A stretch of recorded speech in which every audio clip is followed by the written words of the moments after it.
Good evening. Former PKR Deputy President Rafizi Ramli has claimed that civil servants and the public are being intimidated over differing views on the recent PKR party election. Meanwhile, a senior PAS leader has partly agreed with claims that Anwar Ibrahim's government is strong only because the opposition looks weak. Artist activist Fahmi is taking legal action after being blocked from leaving the country, accusing top officials of dodging accountability. Stay tuned for all this and more on KiniNews. Are people being harassed just for sharing opinions on a party election?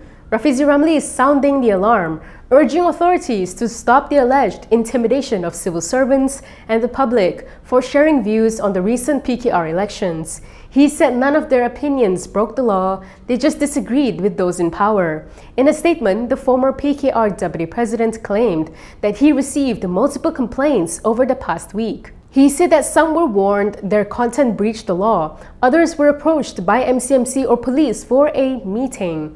He warned that intimidation only deepens the public's sense that this government abuses power and can't handle dissent. He added that if opinions on the PKR polls aren't aligned with the government, that's a challenge to be met with wisdom, not pressure. Rafizi also shared a list of ex-users who claimed they were harassed, even highlighting a police report by one user's wife. He stressed that these were just personal views on the PKR election, not criminal. And he doesn't believe Prime Minister Anwar Ibrahim or Communications Minister Fahmi ordered these actions. Instead, he said it is possible that certain individuals are acting behind the names of the ministers and giving instructions to the MCMC or police to pressure the public simply because their views on the PKR election are not in line with theirs. Rafizi also said that he has already consulted lawyers willing to defend anyone facing political pressure. If laws were broken, he added, they will be advised to take appropriate legal action. He also reminded leaders to not blur the line between political views and official government affairs. Teresa Kok had a sharp reminder for Jamal Yunos, who is fresh off his cancer recovery. The Sepute MP says it's time for him to settle what he owes her lawyer. Kok posted on Facebook congratulating Jamal for completing treatment that had completely removed his cancer. But she didn't stop there. She added that now is the time for Jamal to follow the court order and pay her lawyer. The backstory? In 2023, Kok won 300,000 ringgit in a defamation suit against Jamal after a 7-year legal battle. The case stemmed from 2017 when Jamal accused her of misusing state funds from Selangor's Scheme Mesra Usia Emas initiative. She said his claims painted her as unethical and corrupt, and the court agreed. Jamal was also ordered to cover 50,000 ringgit in legal costs, but he didn't pay. So last October, Kok got a court order to seize and sell off the contents of his house. However, according to reports, no one was at the premise at the time, and so it was adjourned pending Kok obtaining a court order for forced entry. Now, with Jamal announcing he's cancer-free, Kok says it's time he meets these obligations. In March this year, the UMNO leader's health had deteriorated after doctors discovered that his cancer had spread to his brain. In a statement today, he said after battling end-stage cancer for 4 to 5 months, specialists have finally confirmed that the cancer is no longer in his body. Is Prime Minister Anwar Ibrahim's government looking strong because the opposition's too quiet?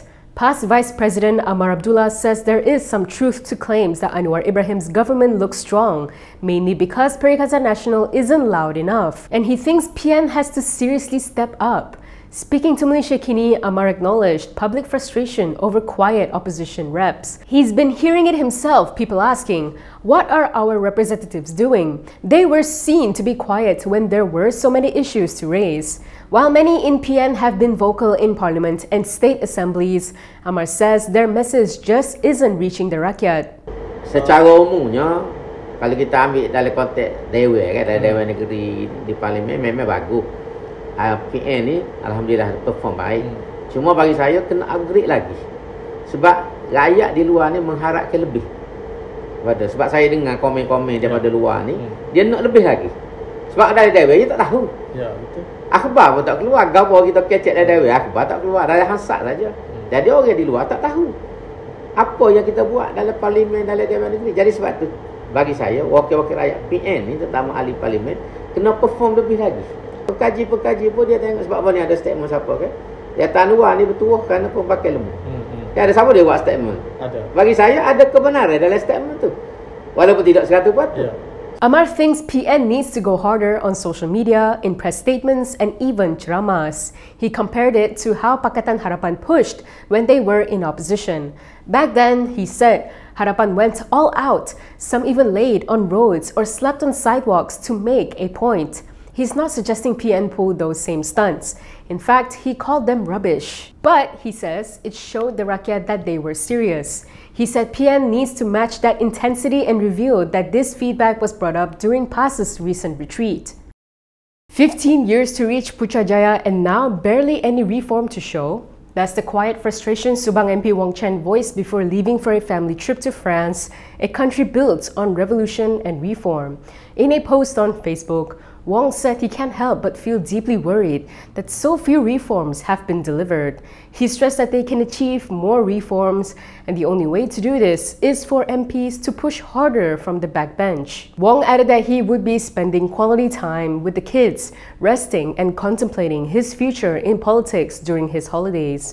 Wong's remarks came as the Madani administration led by PKR President Anwar Ibrahim crosses the halfway mark of its 5-year term in power. Despite being led by a pro-reform party, the coalition government has been accused of dragging its feet and at times even backtracking on promises of progress. Many key reforms are still under study, such as term limits for the Prime Minister, separating the Attorney General and Public Prosecutor roles, and introducing a Political Financing Act. Another promise yet to be fulfilled is having MECC Chief Commissioner candidates vetted by a bipartisan parliamentary committee. Artist and activist Fahmi Reza says he's taking the Malaysian government to court. Why? Because he was stopped at the airport on Saturday and blocked from leaving the country to attend a concert in Singapore without explanation. Despite official claims that there's no official travel ban on him, Fahmi says the reality tells a different story. He said they simply said there's no official restriction, but he still couldn't leave the country. They troubled him, wasted his time and money, and just washed their hands without admitting guilt. Earlier, Fahmi had claimed that an immigration officer allegedly told him it was Bukit Aman who hadn't cleared his departure. In response, Prime Minister Anwar's office said they have asked the police to review the travel ban. Inspector General of Police Razaruddin Hussain insisted that there's no official travel ban, but said Fahmi is on an internal police monitoring list as he is part of an ongoing investigation. As for the travel restriction imposed on Fahmi, he said it was incorrectly issued and chalked it up to confusion. But for Fahmi, that explanation isn't good enough. He said he didn't see anyone in the government taking responsibility for their mistake, which caused his freedom of movement to be restricted. He added that they always told him to use the proper channels, so let's meet in court. If you like the stories we produce, consider supporting us by subscribing to Malaysia Kini. Click the link in the description below or scan the QR code on your screen to subscribe. Israeli soldiers intercepted the Gaza-bound aid ship Madeleine late Sunday and detained the volunteers on board, which included activists and journalists. According to reports, Freedom Flotilla Coalition, the international NGO which organized the mission, sent out a message on Telegram saying that the volunteers had been kidnapped by Israeli forces.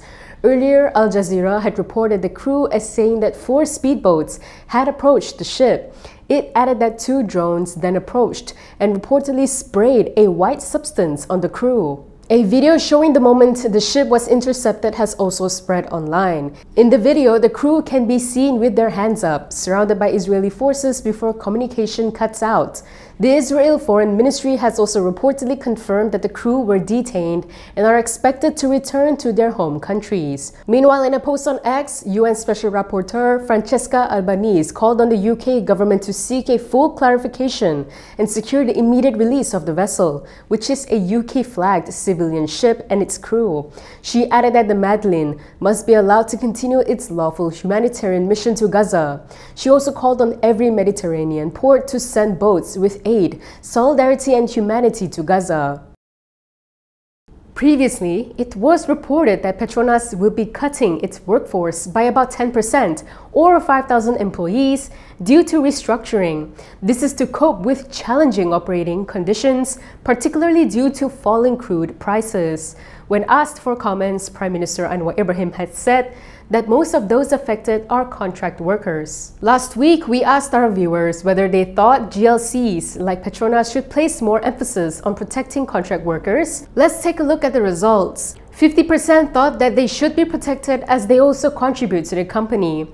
Meanwhile, 33% believe that these are among the risks of contract workers. 14% of voters said that it depends on the contribution of the employees. Some of those who voted said it was normal for any company to dismiss contract workers if they are no longer needed. Others said that GLCs should protect employees who have been working hard to improve the company, even if they are contract workers. Meanwhile, some voters suggested that Petronas cut the top management's salaries and allowances as well as sack high-paid expats first before removing those on contract. What are your thoughts on the issue? Share your views in the comment section below. Next, let's take a look at some of the other headlines from today.